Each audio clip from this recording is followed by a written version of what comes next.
The first time a man called Ida Dawson stubborn as winter.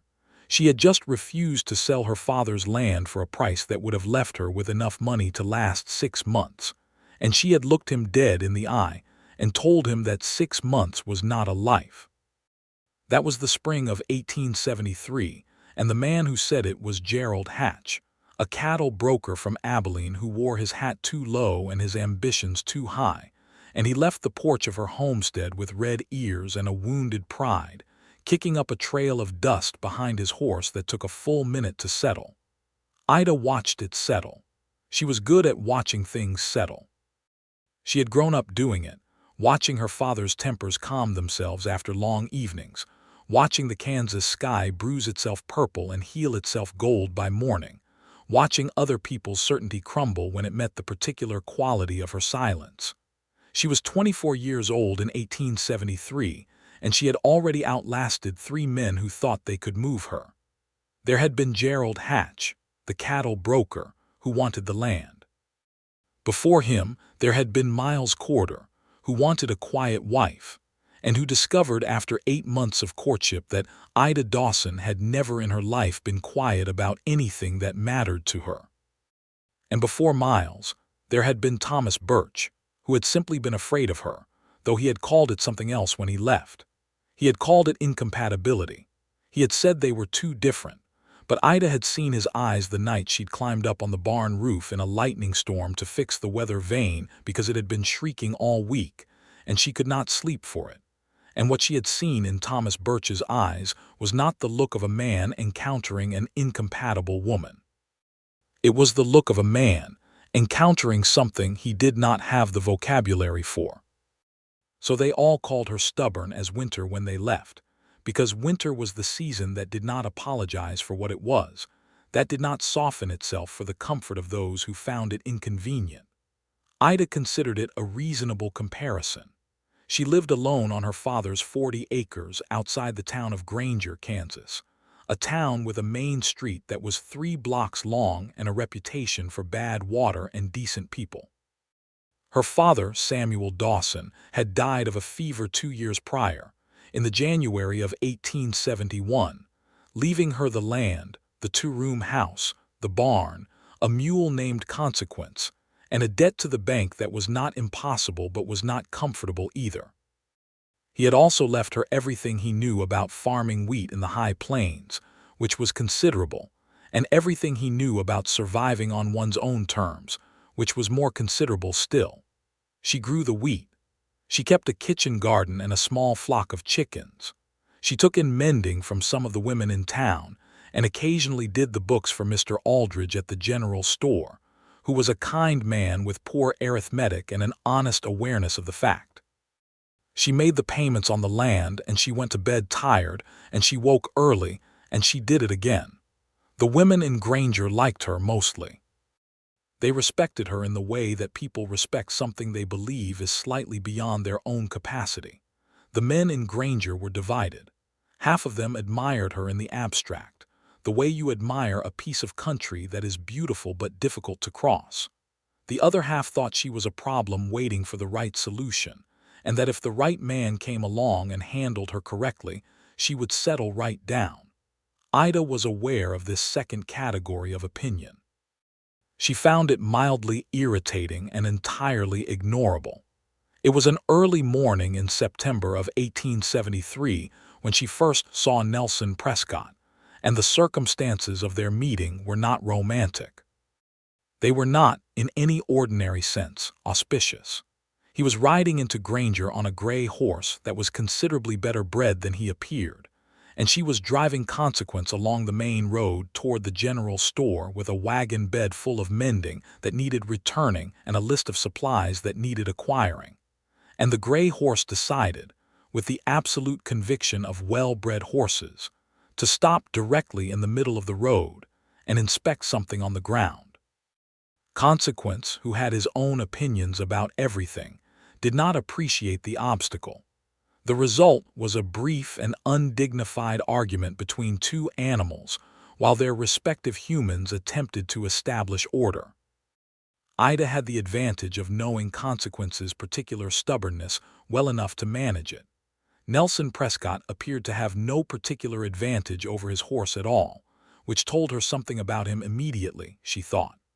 Or perhaps it told her only that a well-bred horse in a strange town had its own ideas about the morning.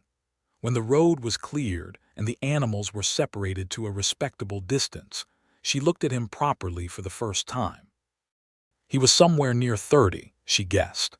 Lean in the way that men who spent their lives outdoors were lean, with the kind of capable hands that came from use rather than birth.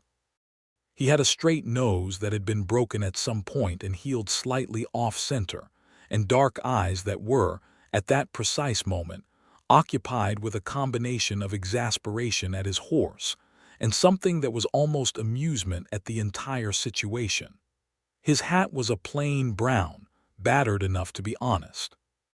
He wore no gun on his hip, which she noticed because most men in Kansas wore guns on their hips, and the absence of one was conspicuous in the way that a missing word in a sentence is conspicuous. He touched the brim of his hat. "I apologize," he said. "Cormac has opinions." "So does Consequence," she said. He looked at the mule. "That's a fine name for a mule." "My father named him. He said most bad decisions led to that animal eventually." That was when he did smile, and it was not the practiced, public smile that men in Granger usually offered her, the one that was half admiration and half a reminder that they were doing her the favor of noticing her. It was a private smile, the kind that reached a person before they had time to decide whether they wanted it to show. "Nelson Prescott," he said. "Ida Dawson." He nodded, touched his hat again, and rode on toward town. She watched him go and then turned her attention back to Consequence and the road and the list of supplies that needed acquiring, because there was a great deal to do and the morning was not getting younger. But she noticed, as she drove, that she was thinking about the broken nose and the private smile longer than was strictly necessary. Nelson Prescott had come to Granger because he had heard, through a chain of recommendations that had passed through 3 counties and 2 states, that there was a man named Albert Cruz who was looking for someone to manage the day-to-day operations of his cattle operation, while he recovered from a broken leg, suffered in what everyone in Granger described only as an incident with a fence post, because Albert Cruz was a proud man, and the details did not reflect well on him. Nelson had been a ranch hand in Colorado, and before that in Wyoming, and before that on a drive up from Texas that he did not talk about extensively, but which had left him with a detailed knowledge of cattle, a practical understanding of men under pressure, and a scar along his left forearm that he also did not discuss. He was 31 years old, and he had been moving for most of that time, not running from anything in particular but not staying either, the way some men moved simply because stillness had not yet offered them enough reason to choose it. Albert Cruz hired him the same afternoon he arrived, after 20 minutes of conversation in which Albert did most of the talking, because Albert Cruz was also a man who liked the sound of his own assessment, and his assessment was that Nelson Prescott knew cattle and could be trusted, and that was enough. Nelson moved into the bunkhouse on the Cruz property, which was situated 2 miles outside Granger on the opposite side of town from Ida's homestead, and he began learning the rhythms of the operation, the hands, the land, the herd, the particular complaints and excellences of each. He was good at that, at learning the shape of a place, at finding the center of gravity in a situation and working from there.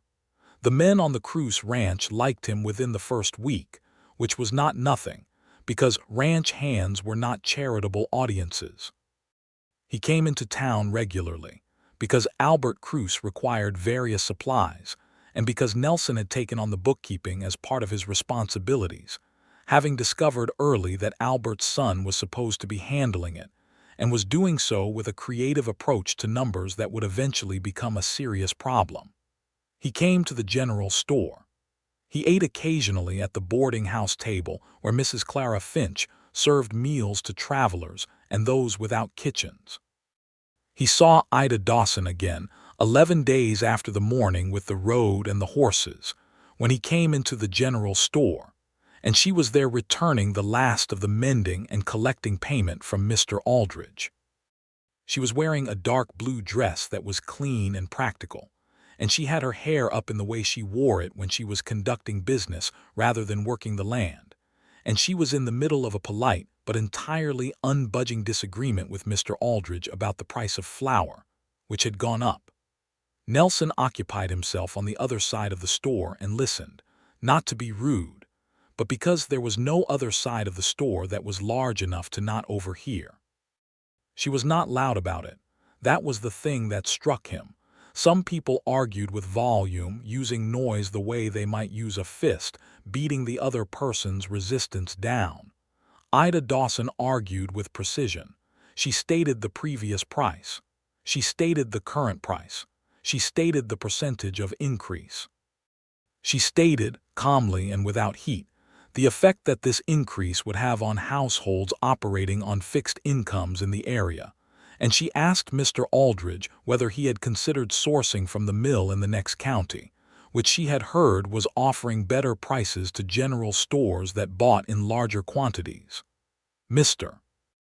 Aldridge, who was a good man with poor arithmetic and a genuine respect for a sound argument, thought about it for a moment and then said he had not considered that, and that he would look into it. The flour price was not resolved that day, but Ida had planted something, and she knew it, and she thanked Mr. Aldridge in a tone that was warm and meant it. When she turned to leave, she found Nelson Prescott standing near the doorway with a list of supplies in his hand and the expression of a man who had just witnessed something he was still processing. "You know what percentage that was in your head," he said. It was not quite a question. 23%, she said. Grain prices have been unsettled since last year's drought-damaged output in several counties.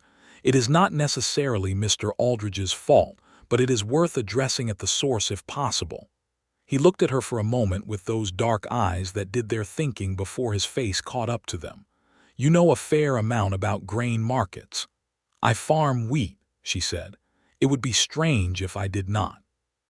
She left, and he stood in the doorway for a moment after she had gone, and then turned back to the store and Mr. Aldridge and the list of supplies, and he found himself thinking that it would be very interesting to know what else she knew.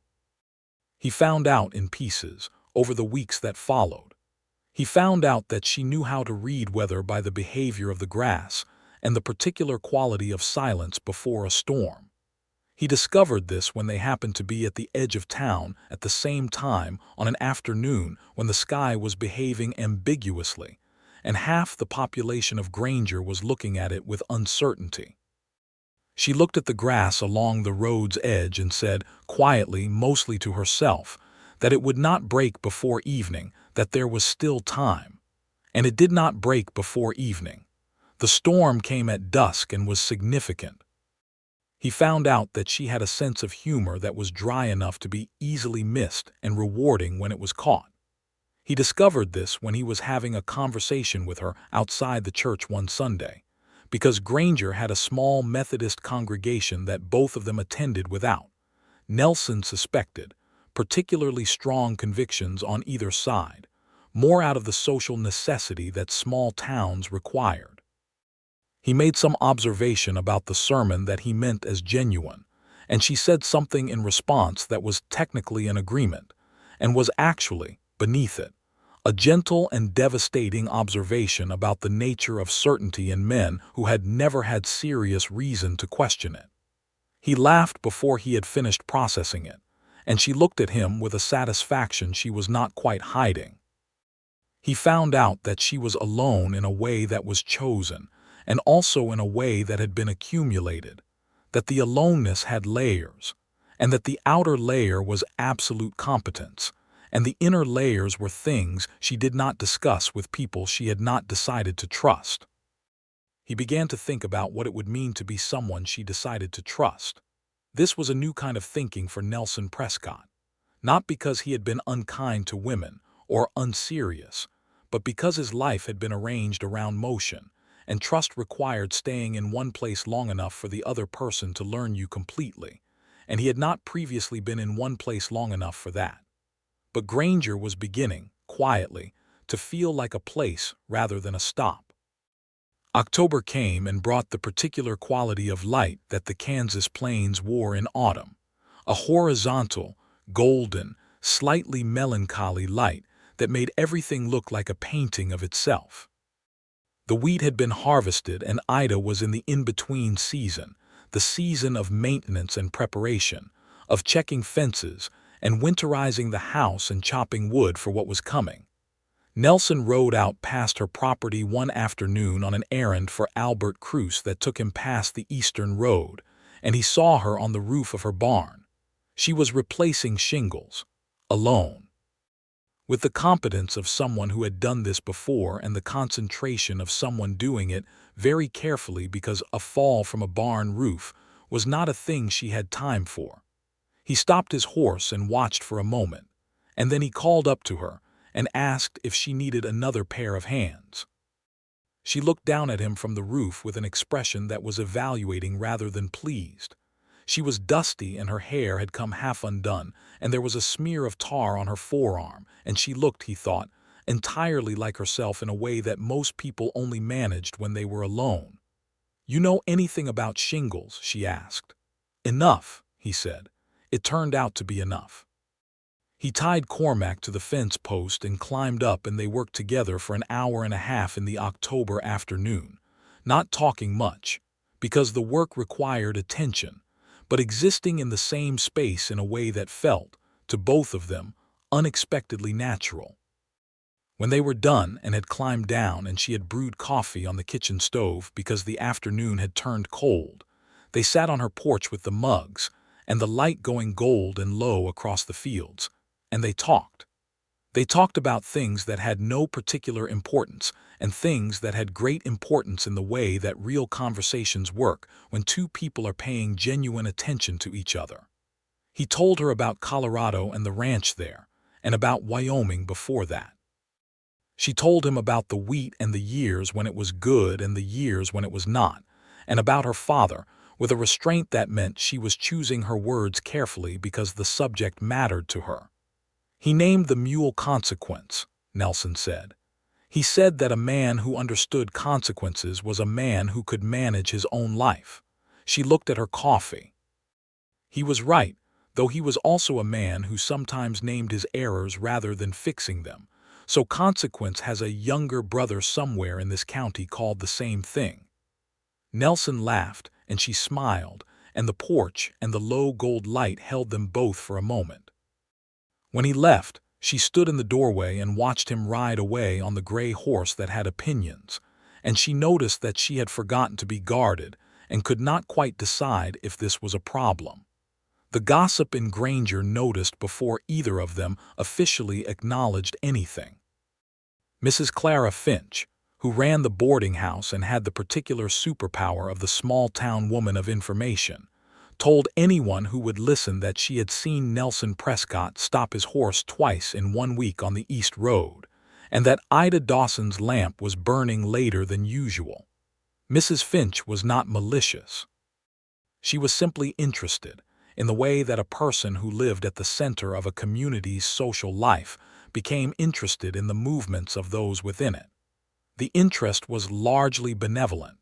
Most of Granger wanted good things for Ida Dawson, even the ones who found her difficult to predict.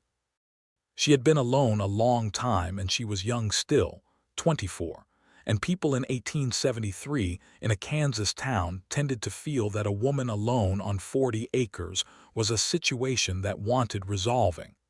Ida knew the gossip was happening. Small towns were not private places. She found it only mildly irritating rather than very irritating, which was itself information. Nelson came back to her property twice in October without any particularly compelling errand to justify it. The second time he came with a load of split firewood that he had cut from a deadfall on the Cruz property, saying that Albert had more than he needed and it would only rot otherwise. Ida looked at the firewood and then at him. "Albert Cruz's wood," she said. "He said he didn't need it." "Did you ask him?" "Broadly," Nelson said. She almost laughed.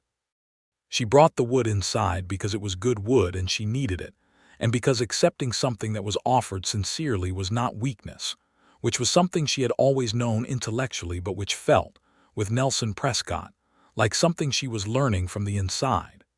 They talked on the porch again, this time with the cold coming more directly off the plains and the stars beginning to appear before the conversation ended, and she asked him why he had kept moving. He was quiet for a moment. Because I kept arriving places and finding that they had not quite turned into what I was looking for, he said. What were you looking for? He looked at her steadily. I'm not entirely sure I knew until recently. The thing about Nelson Prescott that Ida was slowly, carefully discovering was that he did not say things he did not mean. This was rarer than it should have been. She had known men who were charming, and men who were kind, and men who were hardworking, and men who were, in various ways, decent. But men who said only what they meant, who did not embroider or overstate or use words as tools of persuasion rather than tools of communication, those were rarer, and she found it affected her in ways she was still measuring. She was cautious. She had learned to be. Not because she was afraid exactly, but because she understood the specific cost of opening a door and having it open onto nothing, and she had paid that cost before. Thomas Birch had looked at her with something close to awe and then been afraid of it. Miles Corder had wanted someone warmer in the way that people sometimes want a different season than the one they are living in, as if the season could be persuaded to change itself. And they had all called her stubborn as winter, as if winter needed to apologize for its own nature, as if the cold was a flaw in need of correction, rather than simply the truth of what that time of year was. She mentioned this to Nelson in November, in the matter-of-fact way she stated most things, because she was not a woman who made performances of her interior life, but she was increasingly a woman who told Nelson Prescott the truth of it when the conversation arrived there. He listened without interrupting, which was another thing she had noticed about him. Stubborn as winter, he repeated when she had finished. Several variations on that, she said. The underlying message was consistent.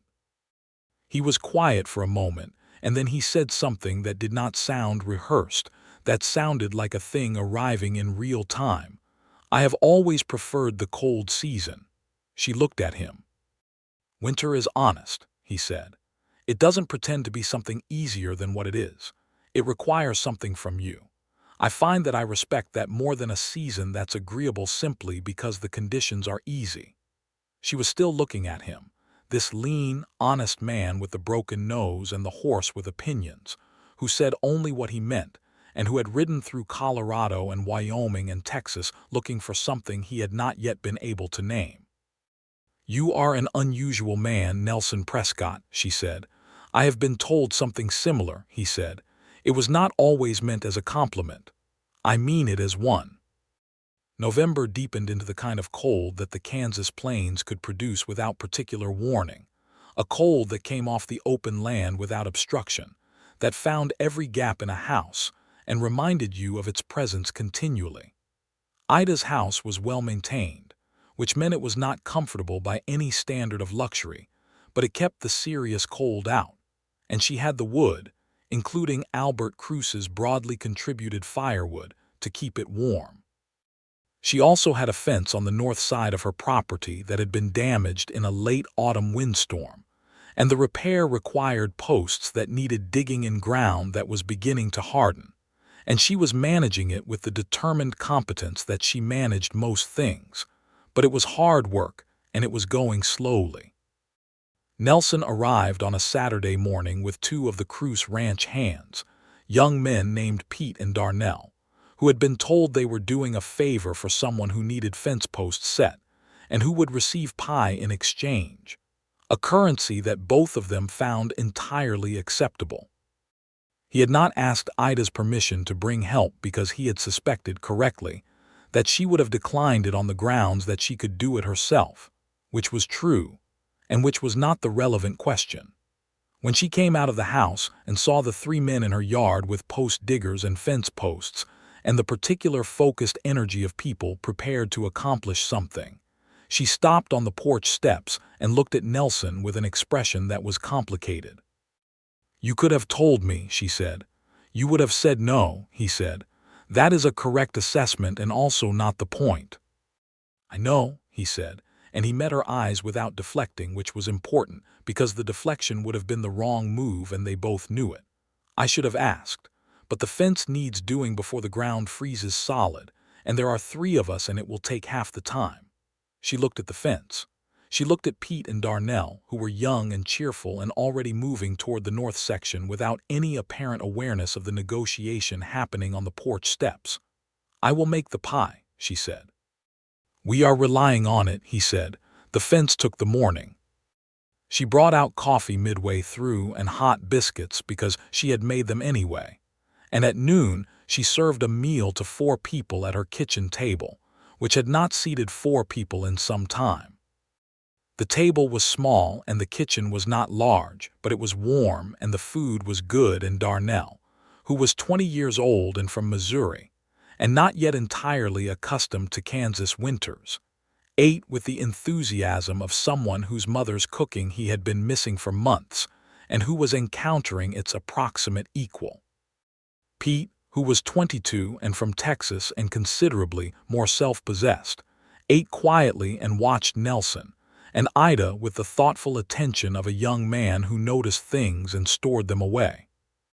After they left, Nelson stayed to help carry some of the remaining materials back to the barn, and they found themselves in the barn in the mid-afternoon with the horses and the mule and the particular warm, hay-scented quiet that barns had, and the conversation slowed and became something different, something more careful. "There is something I need to tell you," he said. She turned from where she had been hanging a harness. She waited. "I did not start this with the intention of stopping here," he said. "In Granger, I thought it was another stop. I thought I would work through the winter and see where the spring went. And now," she said, "now I am finding that the spring is less interesting to me than the winter that is here," he said. She was quiet. She was looking at him with the look she had that was not cold but was measuring. That was the look of someone who had learned not to receive things too quickly because they had received things too quickly before and found them hollow. "I have been called stubborn as winter," she said, "by men who left." "I know," he said. "You told me. And you said you preferred the cold season." "I meant it," he said. "Ida, I'm not interested in a version of you that is easier or different. I'm interested in this one. The one who knows grain prices and argues with flour merchants and climbs barn roofs in thunderstorms." She was still quiet, but the quality of the quiet had changed. "You know about the barn roof," she said. "Thomas Birch talked," he said simply. "Small town." She made a small sound that was between exasperation and laughter. "Of course he did. The way he told it was not meant as a compliment," Nelson said. "The way I hear it, it sounds like someone who does not stand around waiting for someone else to handle what needs handling." She looked at him for a long moment in the barn with the afternoon light coming through the gaps in the walls in thin golden lines, and then she said, "I am not easy, Nelson. I know. I have strong opinions and I do not particularly change them because someone finds them inconvenient, and I keep my own accounts and my own counsel, and I have been alone a long time and I am not sure I know how to stop being alone without losing something important." "I know," he said. "I am not asking you to." "Then what are you asking?" she said. He was quiet for a moment, choosing his words the way he always chose them, carefully and without decoration. "I am asking if I can come back," he said, "regularly and properly, and with your knowledge this time rather than broadly acquired permission." The thing that happened on her face was not exactly a smile, but it was something close, something that was specifically his. She was already discovering that this man had a particular effect on the corners of her mouth and the pressure in her chest that no one else had produced. "Yes," she said, "you can come back." He came back every Sunday after that, and some Saturdays, and occasionally on a Tuesday evening when the work at the Cruce Ranch was done early enough. And what they built between them over the remainder of November and into December had the quality of something being constructed carefully, and with good materials, each piece fitted deliberately to the next rather than rushed. They argued, because they were two people with strong opinions about things that mattered to them. They argued about the best method for preserving seed grain between growing seasons, a conversation that went on for 3 evenings before they arrived at a synthesis that was better than either of their starting positions. They argued about whether Albert Cruz was a man who deserved more loyalty than his behavior sometimes earned, and that argument did not fully resolve because Nelson had a practical attachment to his employer, and Ida had a clearer view of Albert's tendency to let his pride cost other people more than it cost himself. They read. Ida had books, not many, but the ones she had were worn with reading, and Nelson had a few of his own that he brought over, including a survey of American land and soil conditions that she read with the focused attention of a woman who found practical knowledge as satisfying as food, which she did. He read her copy of Dickens without having been invited to, and then told her what he thought about it with the direct honesty she was coming to expect from him, and they talked about it for an hour. They were at her table after a Sunday supper in mid-December, the lamp between them and the cold, outside in full voice, and the kitchen warm, when he reached across the table and took her hand. She looked at his hand on hers. His hands were capable and calloused and warm, and they were currently being offered without strategy, simply placed there, an honest thing. She turned her hand over and held his, and neither of them said anything about it for a moment because some things were better not translated immediately into language. "I would like to court you properly," he said eventually, "if you would allow it." "As opposed to improperly," she said. "As opposed to ambiguously," he said.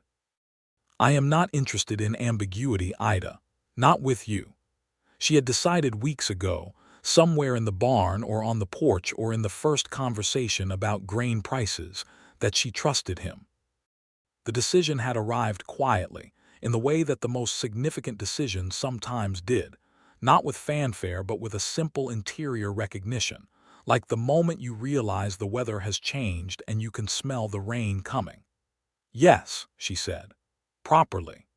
Christmas in Granger, Kansas in 1873 was a modest affair by the standards of places with more resources, but it was genuine.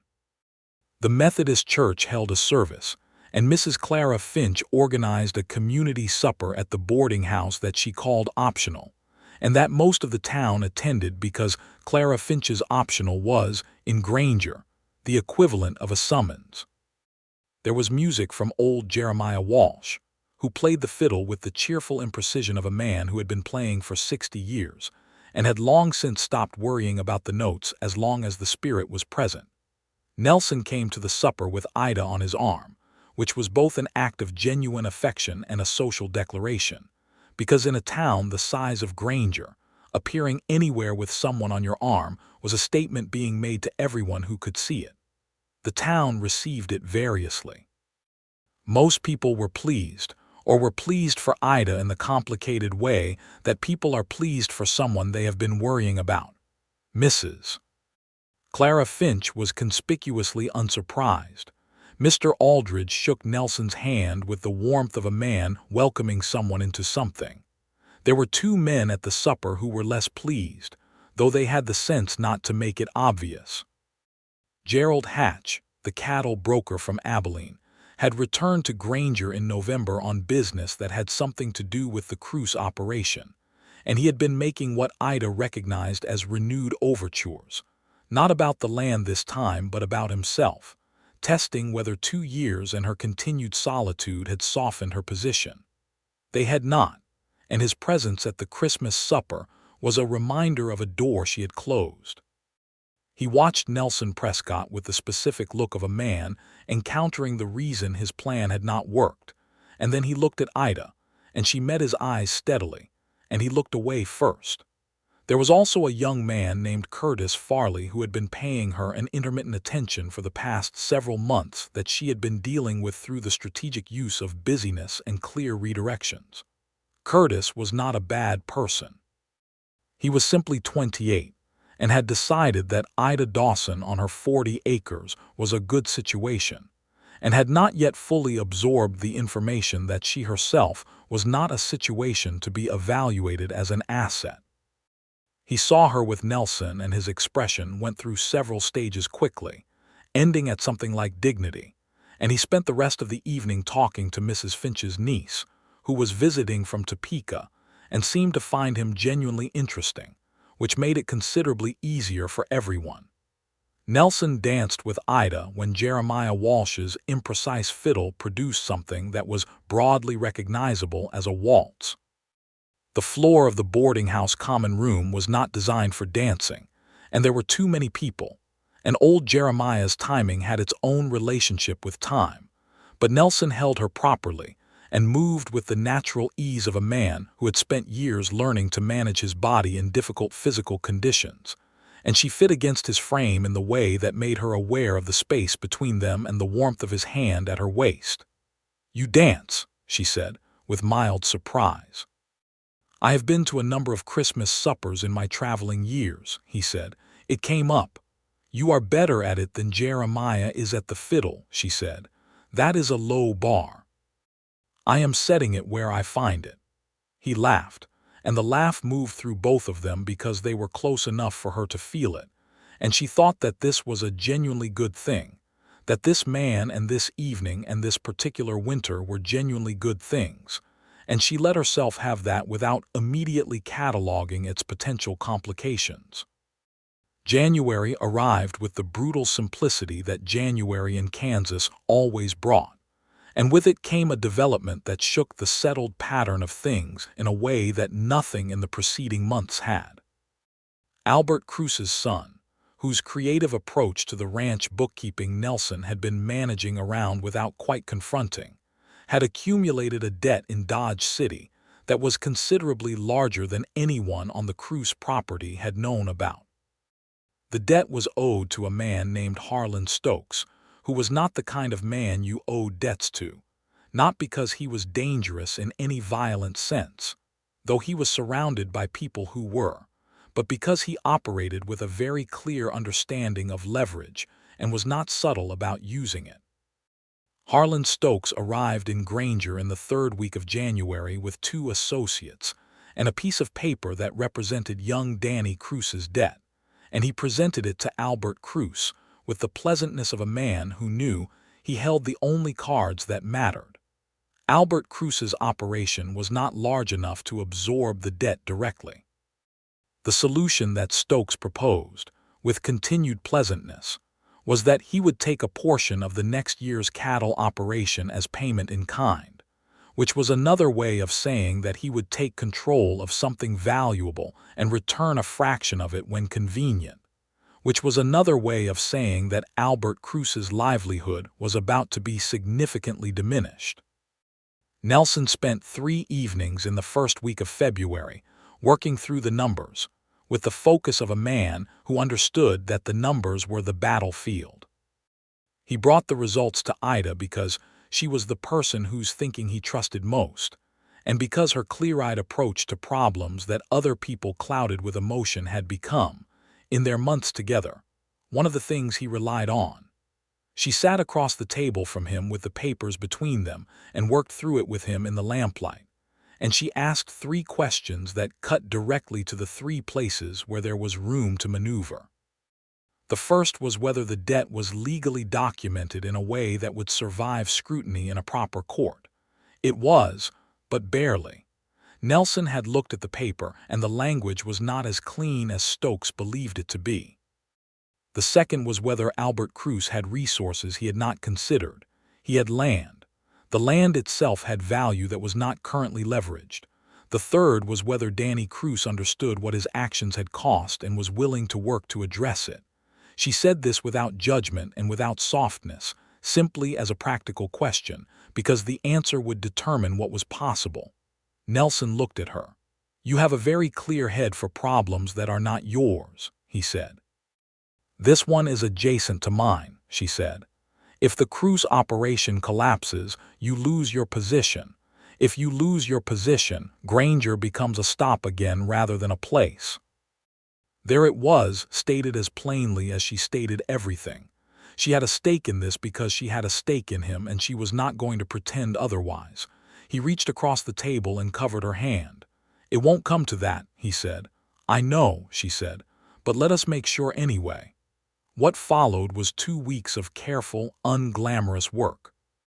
Nelson spoke with Danny Cruz, privately and directly, and Danny, who was 23 years old and had been living at a remove from the consequences of his own actions for most of those years, sat with the reality of what he had done in a way that was uncomfortable and necessary. He was not a bad person either. He was a young man who had not been taught to reckon with consequences until the consequences arrived in the form of Harlan Stokes and a piece of paper. Nelson had a conversation with a lawyer in the county seat, who confirmed that the documentation of the debt had vulnerabilities, and that if Albert Cruz moved quickly to leverage his land against a proper loan at the county bank, he could settle the debt at a more favorable negotiated figure before Stokes had time to solidify his position. Albert Cruz did not like any part of this plan, because it required him to go to the bank with his hat in his hand and admit a set of circumstances that wounded his pride, and because it required him to have a serious conversation with his son that he had been avoiding for years. Nelson presented it to him plainly, and Albert sat with it for 2 days, and then he did it, because the alternative was worse and he was, underneath the pride, a practical man. Stokes left Granger in the second week of February with a settlement that was less than he had intended, and with a specific sourness about the whole affair that he directed at Nelson Prescott in the form of a look on his way out of town that said plainly that he considered this a personal inconvenience and that he had a long memory.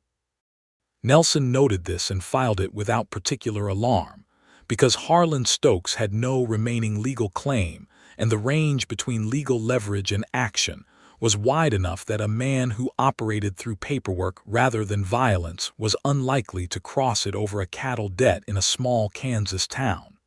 Granger settled. The Cruz operation continued. Danny Cruz, to his credit and somewhat to his father's surprise, took on responsibilities with a seriousness he had not previously demonstrated, as if the encounter with Stokes had introduced him to a version of reality he had not previously been required to inhabit. And in the quiet after the resolution on a February evening with the snow on the Kansas plains and the sky clear and the stars enormous in the cold, Nelson came to Ida's house and sat across from her at the table where they had worked through the numbers, and he said, "I told you it wouldn't come to that." "You did," she said. "And it didn't." "It didn't." She looked at him steadily. "You are a capable man, Nelson Prescott." "You helped," he said. "I asked 3 questions," she said. "You did the rest." "3 very good questions," he said. The lamp was between them and the cold was outside and the fire was going and the house was small and warm in the way it was when it held 2 people who were glad of each other, and Nelson reached into his coat pocket and set something on the table between them. It was a ring. Simple, gold, bought in the county seat on the same trip where he had spoken with the lawyer, tucked in his pocket for 3 weeks while the Stokes situation resolved, because he had not wanted to ask her anything important while the situation was uncertain. She looked at the ring. She looked at him. "I'm not asking you to change," he said. "Not one thing, not your stubbornness and not your opinions and not the way you manage your own land and keep your own counsel. I am asking if you would be willing to do all of that with me, alongside me, in a way that is permanent and chosen." She was quiet for a moment, not the quiet of uncertainty but the quiet of someone receiving something significant and doing it properly. "The land is mine," she said. "The 40 acres, that stays mine." "Of course it does," he said. "It always was. And I will continue to manage it as I see fit. I would not have it differently," he said. "And if I disagree with you about something important, I will say so." "Ida," he said, with a patience that was not impatience dressed up but was genuine, "I know. I am counting on all of it. That is the agreement I am offering, not asking you to be someone else, asking to be the person who stays." She picked up the ring.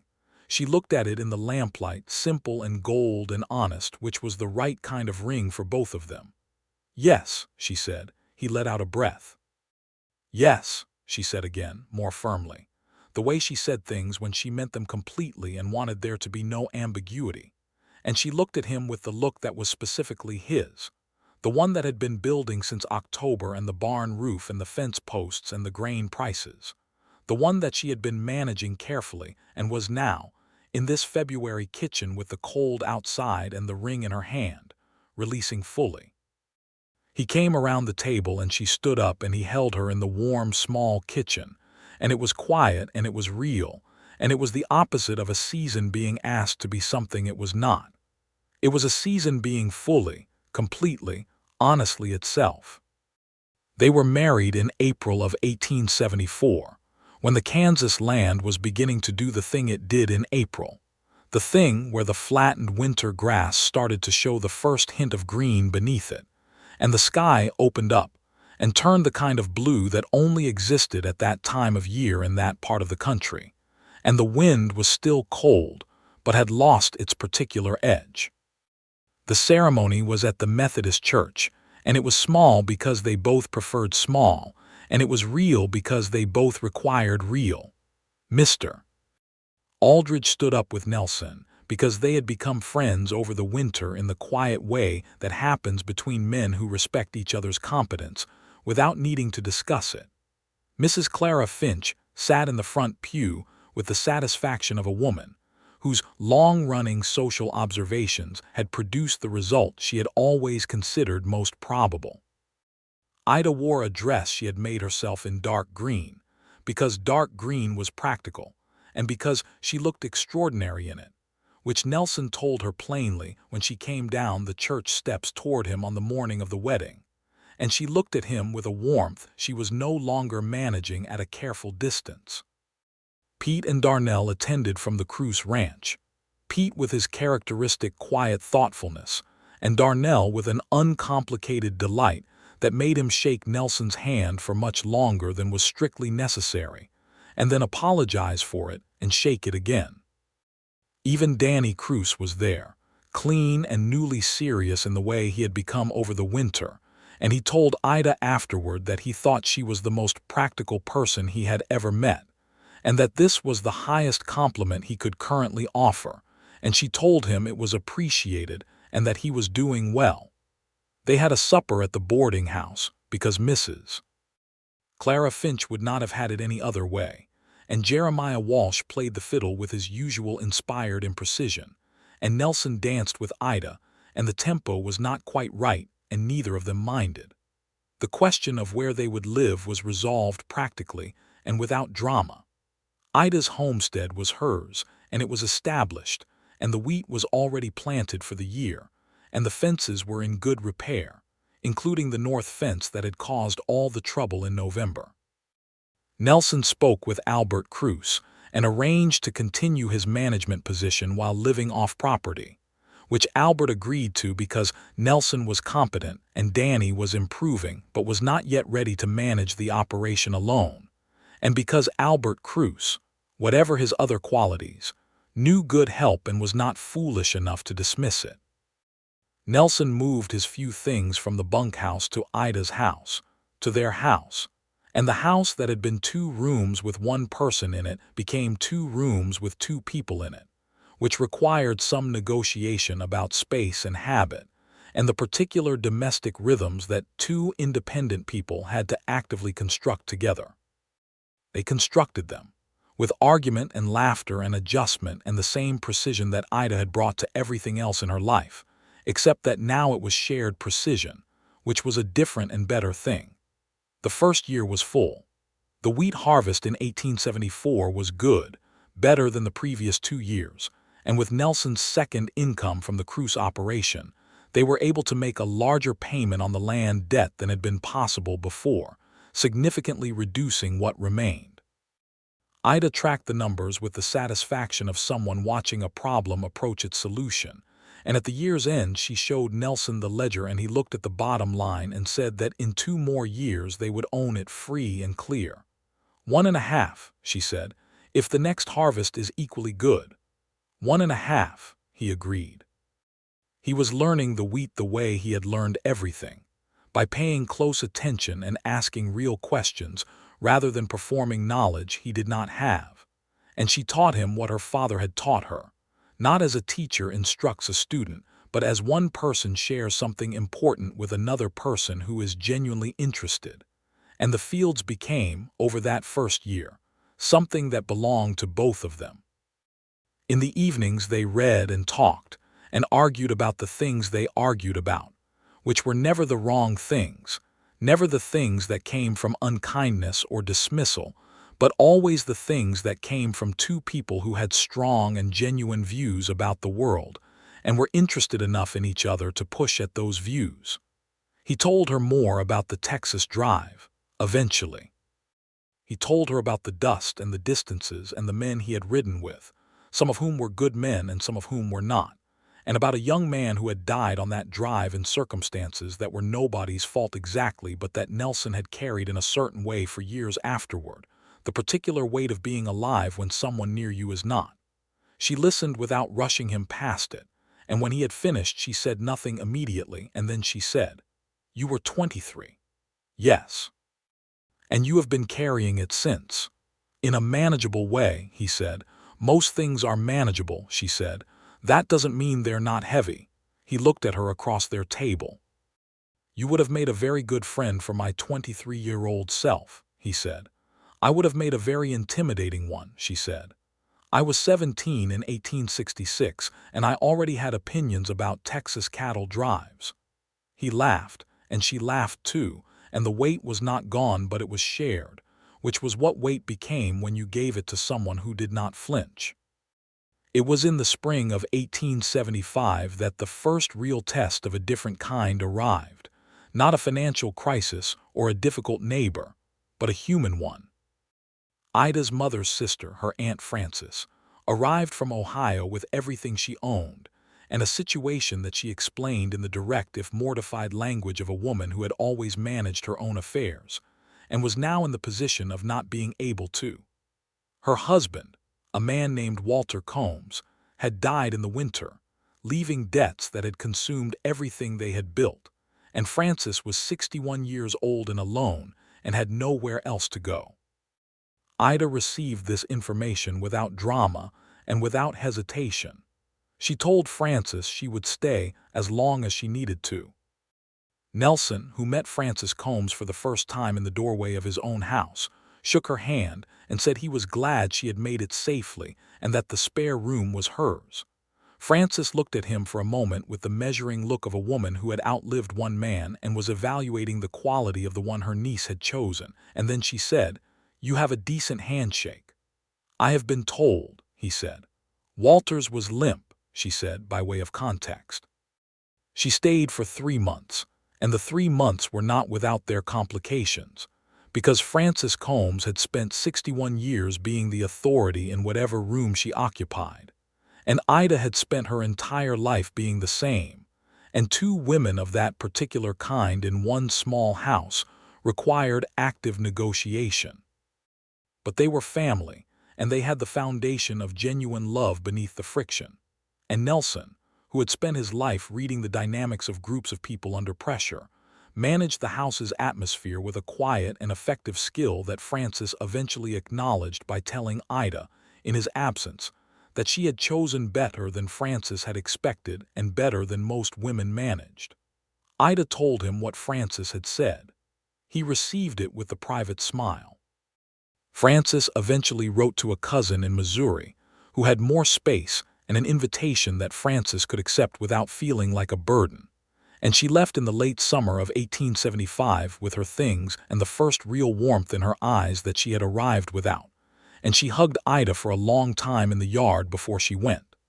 The land debt was cleared in the autumn of 1875, precisely when Ida had calculated it would be, 1.5 years after the wedding. Nelson came home from the bank with the paper that said the land was theirs, entirely and without obligation, and he put it on the table where she was doing the accounts, and she looked at it for a long moment. 40 acres, she said. Free and clear, he said. She stood up from the table and he held her and she put her face against his neck, and it was a quiet moment, not dramatic, but it was the end of a thing that had begun when her father died in the January of 1871, and had required everything she had to carry, and the ending of it was enormous in its own way. He would have been glad, she said. Yes, Nelson said. I think he would. In the spring of 1876, their son was born.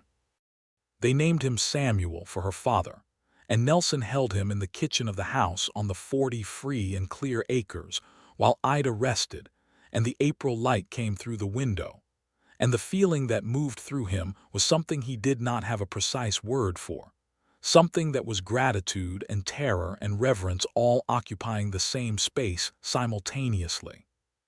Samuel was healthy and loud in the way of babies who are meeting the world without any patience about it, and Ida held him with the competence she brought to everything and the specific softness that appeared in her face in certain moments, the ones that were only for the people she had fully decided to love. Nelson went to the Cruz ranch that afternoon to tell Albert, and Albert shook his hand and declared it cause for celebration. And Pete, who was still there and had become something like a younger brother to Nelson over the years, clapped him on the back and said he was glad for both of them.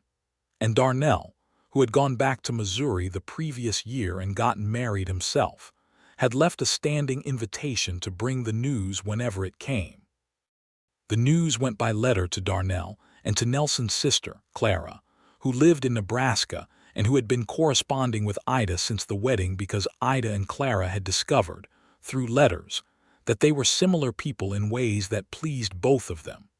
Clara wrote back with the warmth and directness of a woman who had evaluated her brother's wife across paper and found her excellent. The summer of 1876 was the summer that Granger grew. This was happening across Kansas, the steady westward press of settlement, and Granger was situated in such a way that the new railroad line being surveyed through the county had it as a potential stop, which would change the town in ways that everyone had opinions about, and that Ida had particularly clear opinions about. She attended the town meeting about the railroad in July, with Samuel strapped in a sling across her chest and her opinions in good order. The question before the town was whether to support the railroad company's proposed terms for routing through Granger, which included certain land assessments and right-of-way arrangements that Ida had read carefully and found to contain provisions that were more advantageous to the railroad than to the town. She said so, at length, with specific reference to the relevant provisions. The room was full, and the room listened, because Ida Dawson, now Ida Prescott, had spent 3 years in Granger building a reputation for being precisely right about things that other people had not fully examined, and people who are precisely right earn a particular kind of attention. The negotiations with the railroad company were reopened. The final terms were more favorable to Granger. The railroad came through 18 months later, and the town grew, and the growth was, on balance, good. Nelson watched her at that meeting with the expression that was, by 1876, familiar on his face when he was watching her in action. The expression that was not surprise because he was past surprise, but was a continued and genuine appreciation, the way you might appreciate a landscape you had seen many times, and that was still, every time, what you wanted to be looking at. She came home from the meeting and transferred Samuel from the sling to Nelson's arms and said that she thought the railroad company had been expecting rather more resistance than they received from her, which meant their final offer was still conservative, but it was significantly better than the first one, and that was something. "You had a baby on your chest the entire time," he said. "Samuel was perfectly well behaved," she said. Nelson looked down at Samuel, who was asleep. "He gets it from his mother." "The well-behaved part or the arguing with railroads part," she said. "The clarity," he said. "The absolute certainty that he is exactly where he is supposed to be."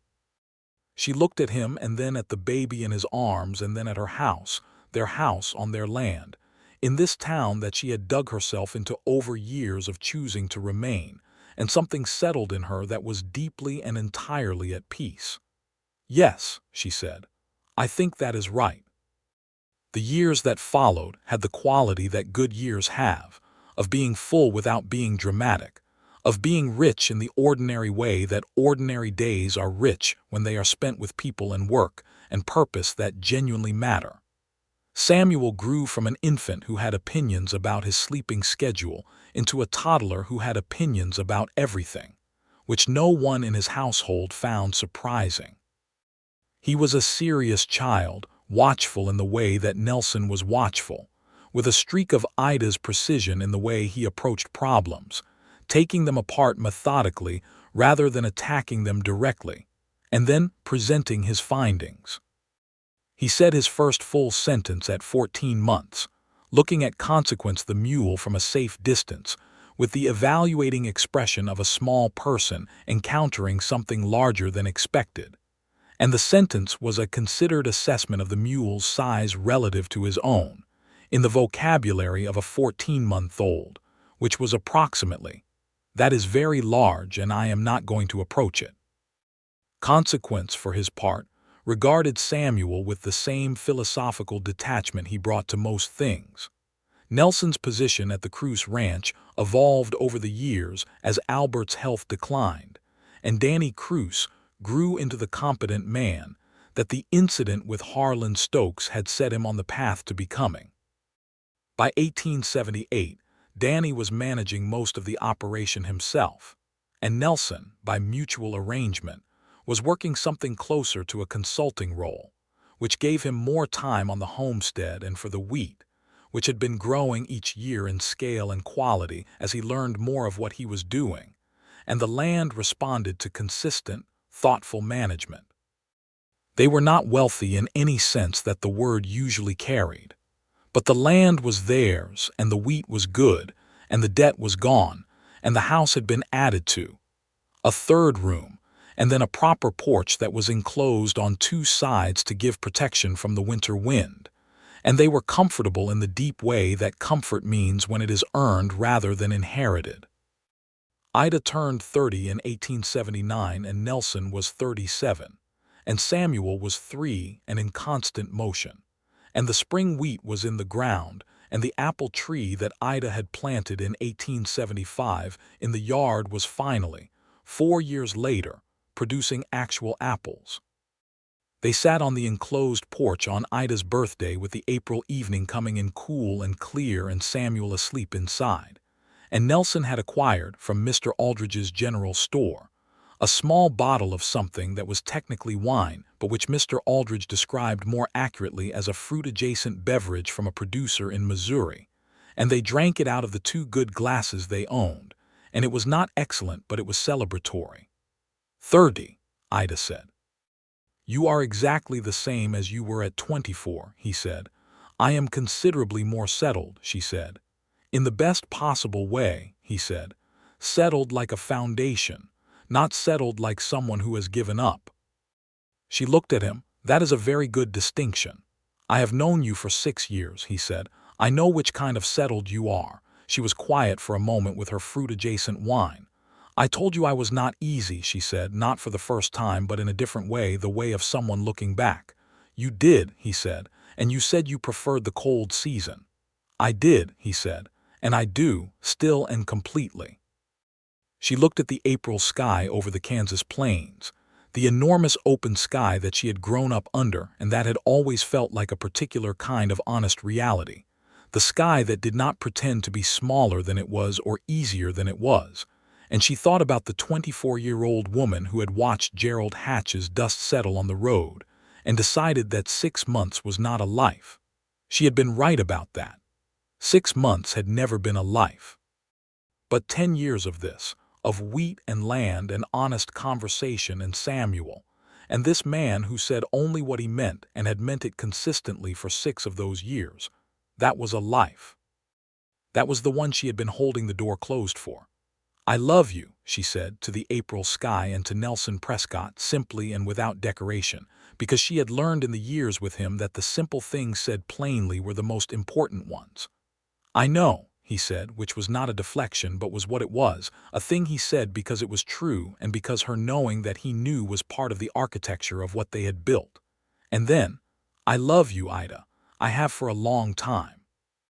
She leaned against him on the enclosed porch with the spring coming, and the apple tree in bloom, and the wheat in the ground, and the mule in the barn with his philosophical detachment, and their son asleep inside. And it was quiet and warm and entirely real. In the summer of 1879, Ida discovered she was expecting again, which she told Nelson on a Tuesday morning with the directness she brought to all significant information, saying simply that it appeared they would need the crib again before winter. He put down the harness he had been repairing and looked at her with the expression that was the private smile expanded to include the rest of his face. "Before winter," he said. "December, I think," she said. "Or January. Samuel will be 4, he said. He will be a very opinionated 4-year-old about the whole matter," she said. He crossed the barn and he held her, and she let herself be held in the full way she allowed herself now, without managing the distance, because she had learned that the distance she had kept for so long had been protection against something Nelson Prescott had never been. She was right about December. Their daughter arrived in the 3rd week of December, in the year 1879, in the bedroom of their house on the 40 free and clear acres, with Dr. Hollies from Granger in attendance and Mrs. Clara Finch managing the household with the authority of a woman who had been waiting for an opportunity to be useful in exactly this way. They named her Ruth, for Nelson's mother, who had died when he was 20, and who he had described to Ida over the years in the careful way that he described people he had genuinely loved, with specific detail and honest acknowledgement of both her qualities and her difficulties. Ruth was born in December and was, from the beginning, a different kind of child than Samuel. Where Samuel was watchful and methodical, Ruth was immediate and emotional and in full communication about her state at all times, in the way of a person who had arrived in the world with a full vocabulary of feeling and was going to use all of it. She looked, as she grew, like Ida. The same precise dark eyes, the same set of the jaw, the same quality of attention when something interested her. She was going to be a specific kind of person, Nelson thought, watching her at 2 years old dismantle a biscuit with surgical focus, and the kind of person she was going to be was going to require the same kind of reception that Ida had required, the kind that met her exactly as she was rather than wishing she were something easier. He intended to be that for her. He had been practicing for years. Samuel, who had been 4 when Ruth arrived and had indeed had opinions about the whole matter, evolved within the first weeks from proprietary skepticism to a fierce and practical protectiveness that was entirely his own and rather moving to witness. He did not coddle her. He explained things to her, at first in the way of a 4-year-old explaining things to an infant, which was more for his own benefit, and then gradually in the way of a person who has concluded that this other person is worth the investment of real information. By the time Ruth was 3 and Samuel was 7, they were collaborators in a way that made both Ida and Nelson occasionally pause and watch them, because the collaboration was functional and genuine, and built on Samuel's systematic approach and Ruth's willingness to follow a plan, until she decided to modify it dramatically. At which point Samuel would assess the modification, and either incorporate or reject it with the particular gravity of a 7-year-old, who has very strong feelings about how things should be done. Albert Cruse died in the autumn of 1880, after a second incident with a fence post that was less survivable than the first, and Danny Cruse took full ownership of the operation. He offered Nelson a permanent position as foreman, which was a better role than what he had held under Albert, with better terms and more defined responsibilities. Nelson talked to Ida about it for 3 evenings before deciding, because decisions of that kind belonged to both of them, and he had known that since the February night in 1874, when she had told him that the land was hers, and she would manage it as she saw fit, and he had known that the word both needed to be true in both directions for any of it to work. She thought Danny was a good man who had grown into himself well. She thought the terms were fair. She thought the work would suit Nelson and not take him too far from the homestead. She said all of this directly, and then she said that the decision was his because it was also that, and he said that he would take it, and he did. The years of the early 1880s were good years in Kansas, and in Granger specifically, and on 40 acres with a third room and a porch, and an apple tree that produced consistently enough to make preserves that lasted through winter. The railroad had come through, and the town had grown, and there were new families, and a new school that both Samuel and Ruth attended, walking the 2 miles to town and back with the ease of children who have grown up covering distances on their own feet. Samuel at 10 was tall and serious, and already helping with the wheat with a genuine competence that made Ida occasionally feel something adjacent to her father's memory, the way competence passed through families not through blood alone, but through watching and doing alongside someone who did it well. Ruth at 6 was, as predicted, a specific kind of person. She had the same opinions that Ida had always had, arrived at through different means, through feeling rather than calculation, but arriving at roughly the same places. She had decided at 5 that she was going to learn to ride properly, not on a lead but alone, and she had pursued this with a consistency that wore down every argument against it until Nelson, who had negotiated cattle operations and debt crises with Harlan Stokes, found himself teaching a 6-year-old to ride because there was genuinely no other available option. She was good at it. She was, in fact, naturally good at most things she decided to do, which was both a gift and, Ida suspected, a potential complication for various people in her future who would encounter it. Ida told Nelson this on the porch one evening watching Ruth practice something ambitious on the small horse they had acquired for the purpose. "She is going to be a great deal," Ida said. "Yes," he said. "The men she encounters are going to call her stubborn as winter," Ida said. Nelson watched his daughter for a moment, 6 years old and focused completely on what she was doing, the absolute confidence of a person who has not yet been told that confidence in a woman is a liability. "I hope she finds the right one," he said, "the one who says he has always preferred the cold season." Ida looked at him. He was 40 years old now, gray at his temples, the broken nose still slightly off-center, the dark eyes still doing their thinking before his face caught up.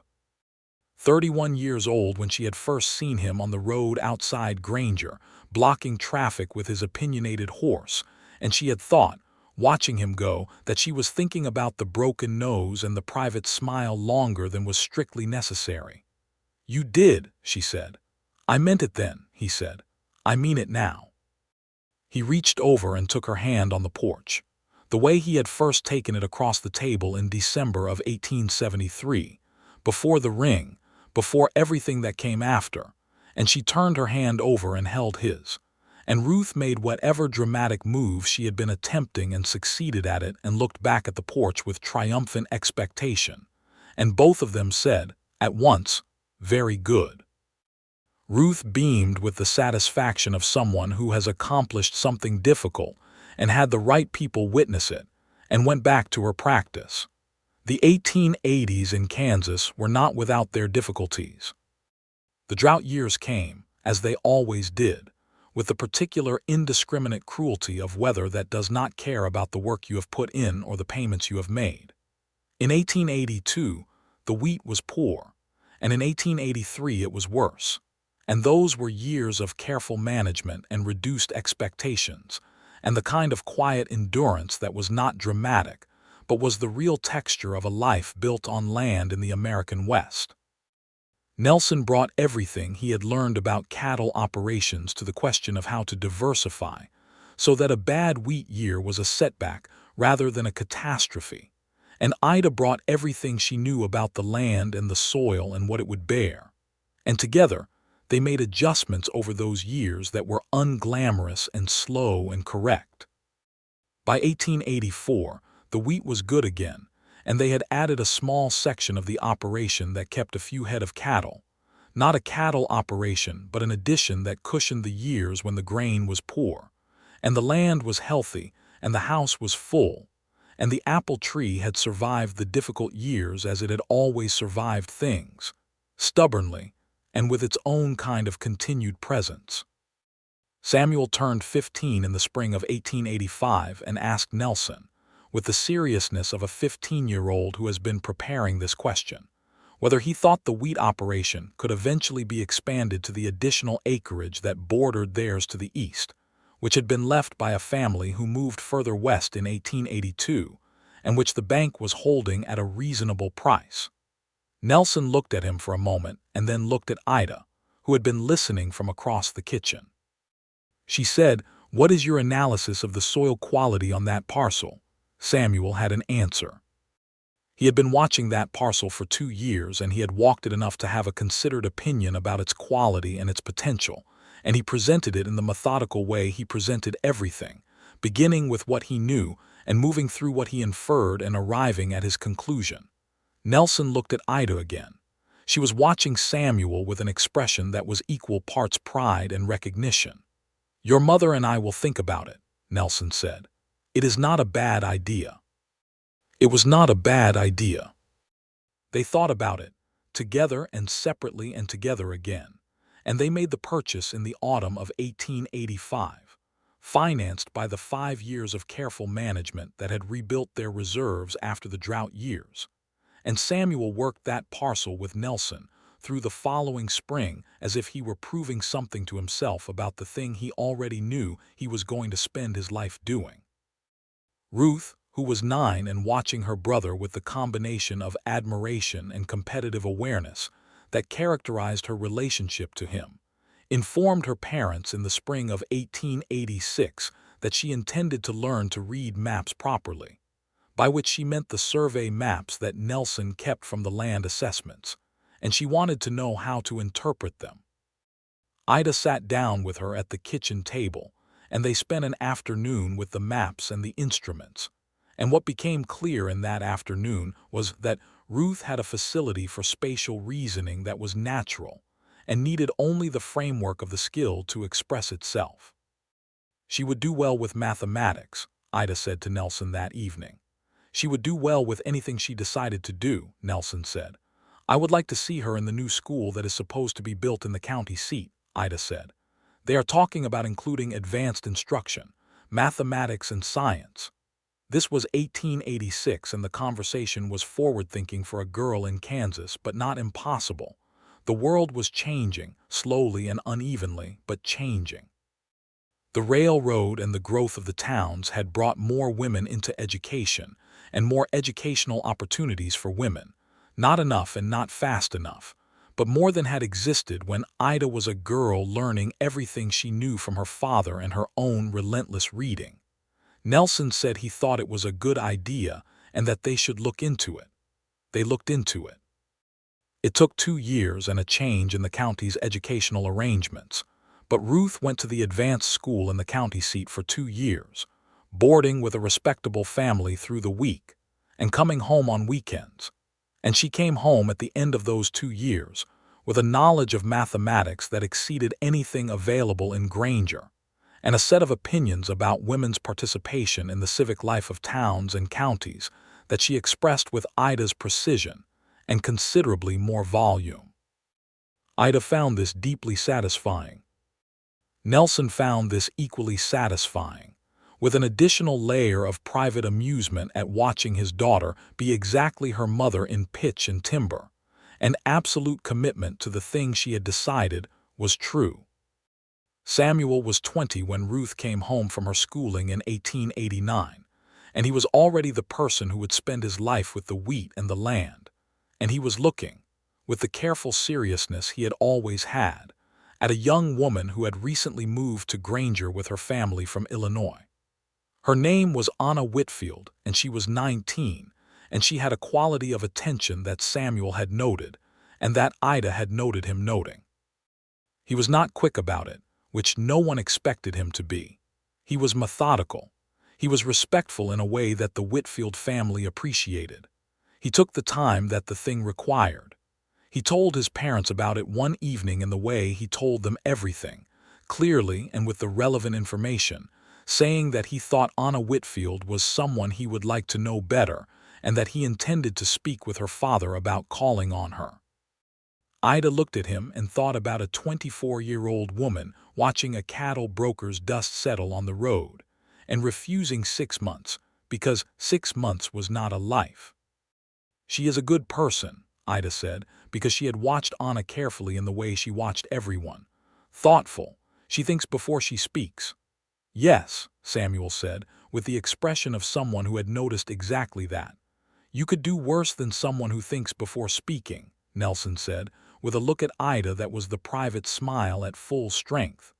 Ida gave him the look that acknowledged the joke without entirely endorsing it. They were married, Samuel and Anna, in the spring of 1891, and the wedding was at the Methodist Church in Granger, which was larger now than the one Nelson had walked Ida toward in 1874. And there were more people, because Granger was larger, and the ceremony was quiet and considered in the way of two people who had both thought carefully before deciding.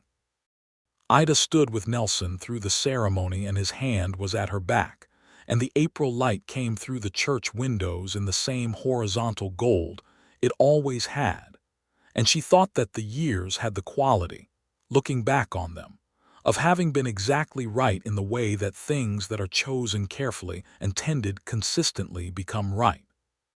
Their first grandchild was born in 1892, a boy named Robert, who arrived in December with the full-throated announcement that Samuel had arrived with 17 years earlier, and who had, from the beginning, the specific quality of a person who is going to do things with force rather than method.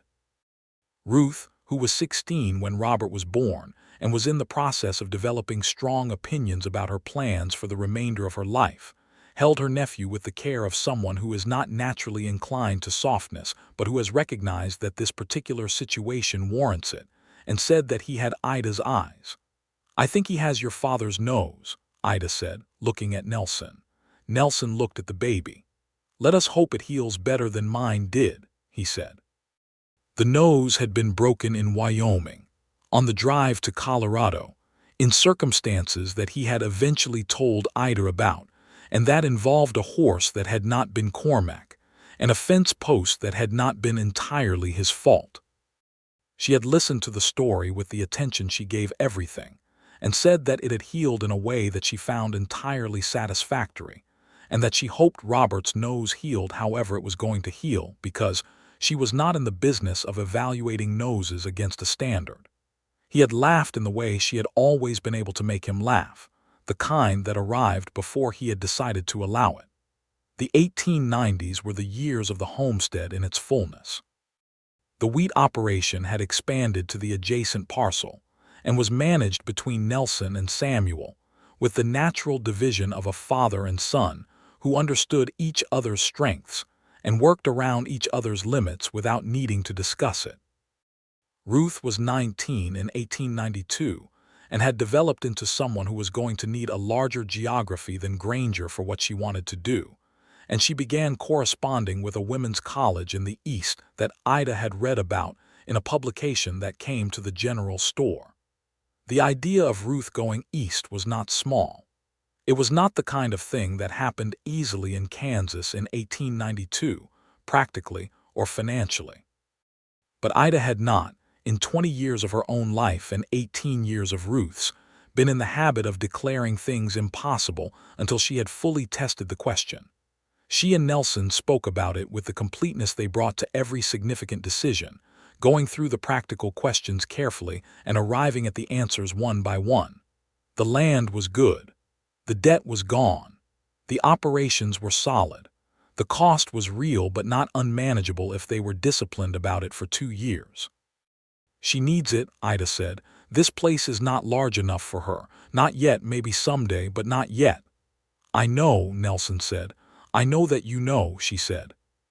"I am saying it anyway because it is important." "You do that," he said, with a private smile. "I do," she agreed. Ruth went east in the autumn of 1893, at 17, with a trunk of practical clothes and a set of books and the absolute unbreakable certainty of a person who has never encountered a conviction. she was not willing to follow through the door. She wrote letters home that were long and detailed and full of the particular excitement of someone encountering for the first time a world large enough to hold all of who they were.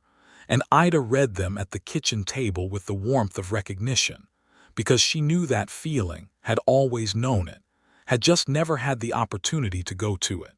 She had built it in, instead. Built it into the 40 acres and the grain prices and the town meetings, and the one man who had understood from the beginning that the cold season was not a problem to be solved. She told Nelson this one evening in 1894, with Ruth's latest letter between them on the table, the letter in which Ruth described a lecture she had attended on economic theory in agricultural communities, with the focus of someone who had found exactly the thing she was looking for. "She is having the thing I always wanted," Ida said, without sadness, because it was not a sad thing. "And she is having it because she is coming from a place where someone wanted it for her."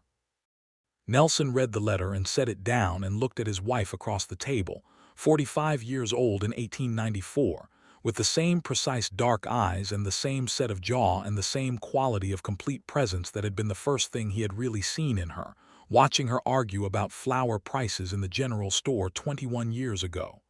"You built this," he said. "Everything she has to come from." "We built it," she said. "Yes," he said. "We." Ruth came home in 1895, finished with her formal education and full of what she had learned, and she spent a year in Granger applying it to the thing she had decided she was going to do, which was to establish a cooperative arrangement between the smaller wheat farms in the county that would allow them to collectively negotiate better prices with the grain buyers.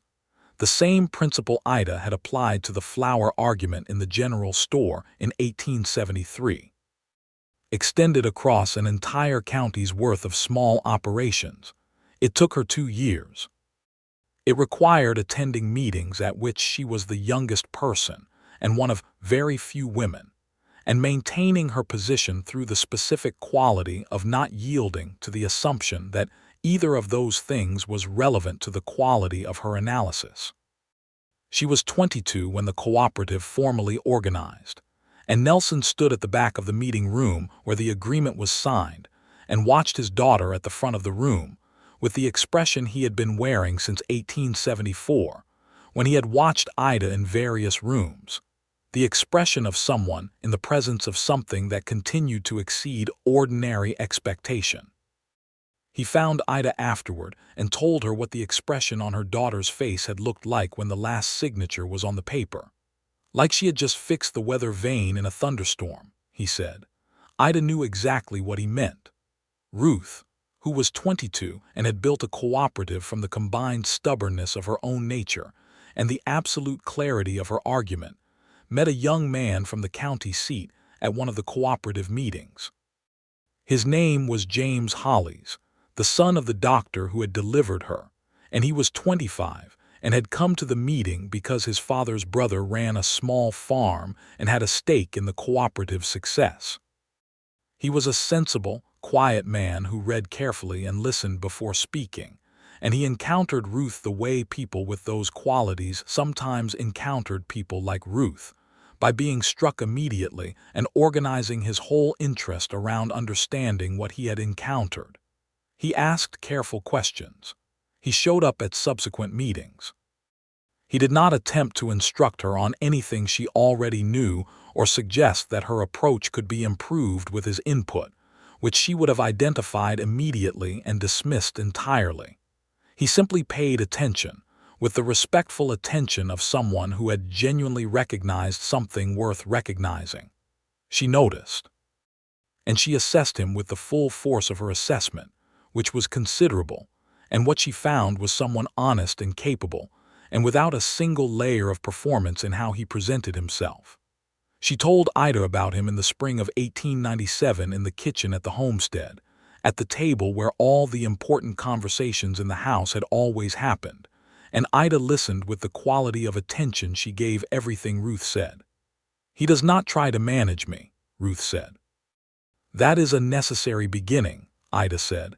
He asked my opinion about the cooperative's expansion terms, and then actually used it when he was drafting his uncle's response. Also good.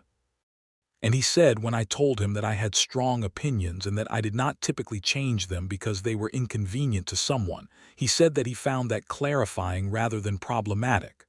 Ida was quiet for a moment. He said clarifying, Ruth said, watching her mother. Your father, Ida said slowly, told me that he had always preferred the cold season. Ruth looked at her. Some men, Ida said, understand what they are encountering. Those are the ones worth the time. Ruth James Hollies, as she became in the October of 1897, at 21 years old, at the Methodist Church in Granger, with the autumn light coming through the windows and Jeremiah Walsh no longer alive to play the fiddle imprecisely, but his grandson Tommy playing it with significantly more accuracy, if somewhat less spirit. Nelson walked her down the aisle of the church, and he held himself together until the last few steps, and then he was a 55-year-old man with tears on his face who was not ashamed of them. And Ruth looked at him with the specific look she had that was all her own, and she said, quietly, "Don't you dare." "Too late," he said. She hugged him with the force of a person who does not make performances of their feelings, but who when they feel something feels it completely. And he held her. And then he placed her hand in James Hollies' hand, with the care of someone transferring something precious and irreplaceable, which it was. Ida watched this from the first pew with Samuel on one side and Anna on the other, and Robert, who was 5, sitting between them with the focused gravity of a 5-year-old who has been told that this is important and has decided to treat it accordingly. The world at the end of the 1890s was different from the world that had existed when Ida had watched Gerald Hatch's dust settle on the road outside Granger and refused a bad price for her land.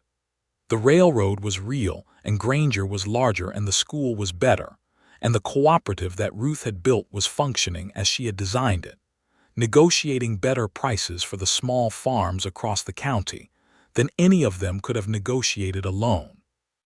The injustices of the frontier years were not gone. They never went cleanly, but the map had changed, and the people had changed with it. And what Ida and Nelson had built on those 40 acres was part of what Granger had become. The new century arrived with the quiet that real change sometimes arrived with, after the noise of the anticipation had died down.